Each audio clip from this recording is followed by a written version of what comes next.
G'day, guys. Welcome back to Steelers Nation Australia. Well, it is my 10:25 p.m. and in a matter of time, guys, I am going to get up with Matty Peverill on our other channel, Steelers TDU, or Steelers Touch Down Under.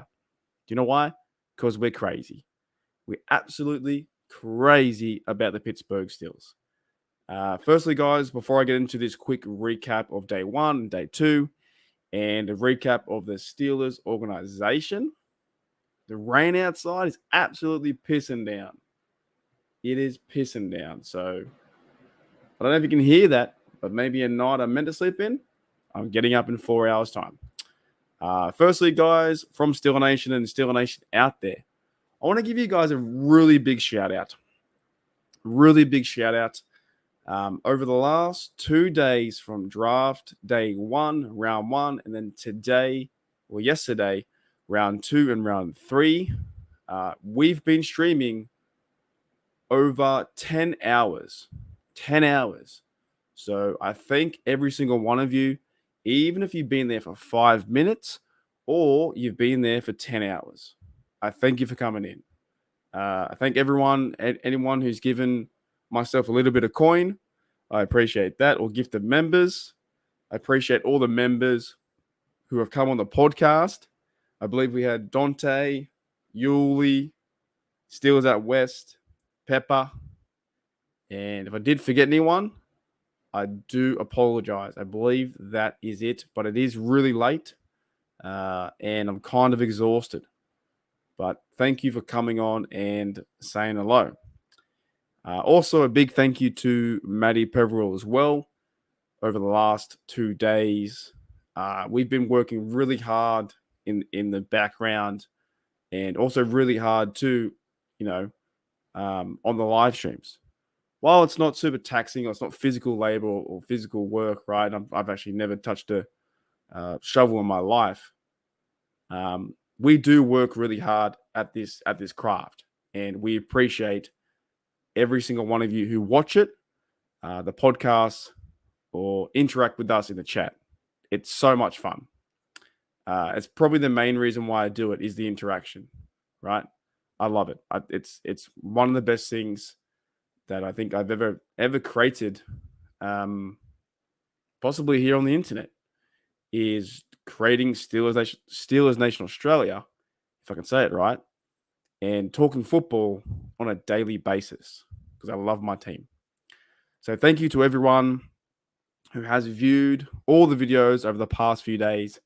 It's been fantastic. Now, the big three. I believe this term, I first heard this term from, I think it was the NBA, the big three. You need the big three to go and win championships. This quite possibly could be the Pittsburgh Steelers big three. Andy Weidl, Omar Khan, and head coach Mike Tomlin, right? The big three. You need, I guess, in any professional sport or any team, you need a set of players, coaches to really set the standard for wins and really set the standard for an attitude, right? Mike Tomlin says the standard is the standard. And I kind of believe it's coming back. I really do. I kind of believe it's coming back. The standard is the standard. And that is because of the moves that the big three has been making. Now, slight recap. You're bringing in guys like Patrick Peterson, veteran guy. You're bringing in a veteran guy, Allen Robinson.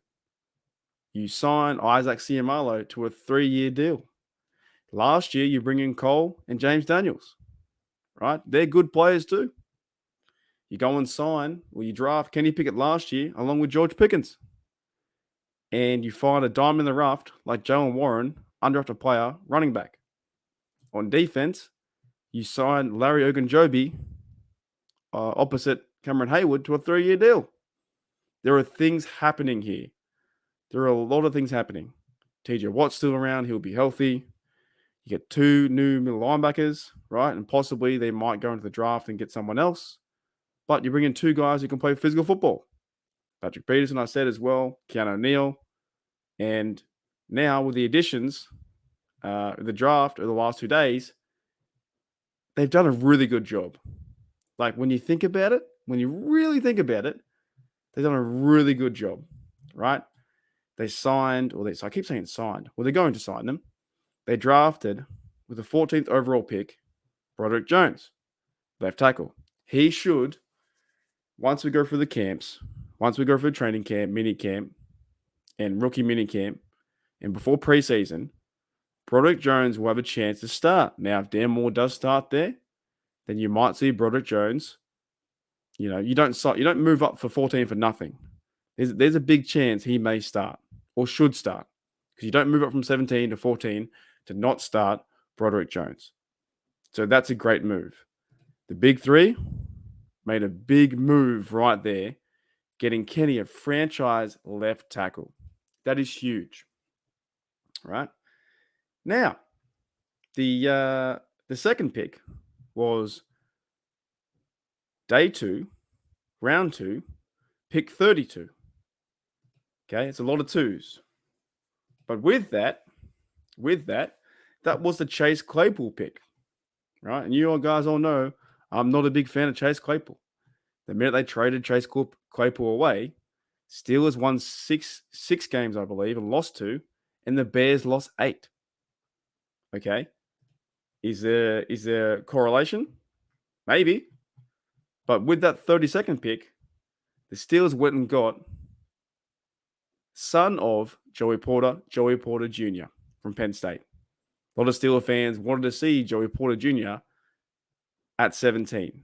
So not only did we go and get the franchise left tackle, Broderick Jones, move it to 14, they went and got, after that, Joey Porter Jr., who can work behind Levi Wallace, Witherspoon, Patrick Peterson, and that cornerbacking group, secondary group, along with Minka, and it's all those guys. Can I nail all of them, right?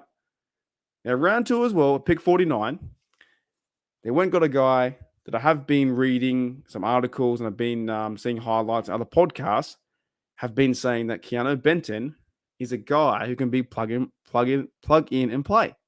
I heard that from DK Sports, who said Keanu Benton right now can jump into the line and play that position at defensive tackle, right? So what a great move there to get Keanu Benton and a guy who can start if he wins through the competition battles in camp to start there. Now, to cap everything off, the big three, Andy Waddle, Omar Khan, Mike Tomlin, made a huge move or draft when they drafted round 3, pick 93, tight end Darnell Washington. Now, in my opinion, this is going to change the way they run the offense, right? I think they're going to use Muth more. If Washington is healthy, they're going to use him. And I don't know where Gentry will fit just yet. But if Gentry's the third tight end, you could possibly see Connor Haywood play more halfback role and fullback role. Now, the Steelers don't have really a third down running back. But why couldn't you use Connor Haywood there? Why couldn't you use Connor Haywood at fullback? Why couldn't you use, in a split set, use Najee Harris and on the other side, Connor Haywood? Or use together, in another split set, Warren and Haywood too. So this is huge. So I think by getting Darnell Washington, when he fell all the way to 93, and sure, there's injury history there, but there's a possibility that Darnell Washington could carve out a role as Pittsburgh Steelers tight end number 2. And then maybe Gentry plays number 3, and you move Connor Haywood to that fullback role because they haven't signed yet Derek Watt. Whew. So let me know, guys, in the comments below, as I start to wrap things up, what your thoughts are so far on the Pittsburgh Steelers draft. To me, it's fantastic. It's unbelievable. The fellas here on your screen, Omar Khan, Mike Tomlin, Andy Waddle, are doing such a great job. And I'm looking around all Twitter, and I don't see too many negative fans or negative feedback. All I see is, oh my goodness, the Khan artist, King Khan. That's all I see is Khan is robbing the NFL and should be held for criminal charges. That's how much robbery is going on right now. He's doing an excellent job. The Khan artist. He's convincing he's doing deals with free agents. He's leading the way in the draft, getting the plays that the Pittsburgh Steelers team needs. And we talked about this. We talked about getting offensive line. We talked about getting cornerback. We talked about getting defensive tackle, right? And a big player like Darnell Washington can also improve that offense. So, man, I am one happy camper. I tell you that. I am one happy Pittsburgh Steelers fan. I think this draft process has shown me as well how fun it can be to rally behind this team when they're making these kinds of moves. Now, I always support the black and gold, but how fun it is when they're making these kind of moves and they're signing future true Pittsburgh Steelers players. Future true Pittsburgh Steelers players. Right? TJ Watt, true Pittsburgher. Minka Fitzpatrick, true Steeler. Cameron Hayward, true Steeler. Najee Harris, I believe he's getting up there to be a true Steeler. Kenny Pickett, he's also getting up there to be a true Steeler. Jalen Warren, same thing. Frymouth, true Steeler. These guys are getting up there to be that. Anyways, guys, I'll see you guys in about, I think 3 hours time. I'm gonna have a bit of a rest, and then we're gonna jump up, have some coffee, and then we're gonna do day 3 on Steelers Touch Down Under on with myself, Matty Peveril, on that YouTube channel over there. Anyways, guys, hopefully you enjoy your morning and enjoy the draft day. That is day 3. I believe it's your Saturday.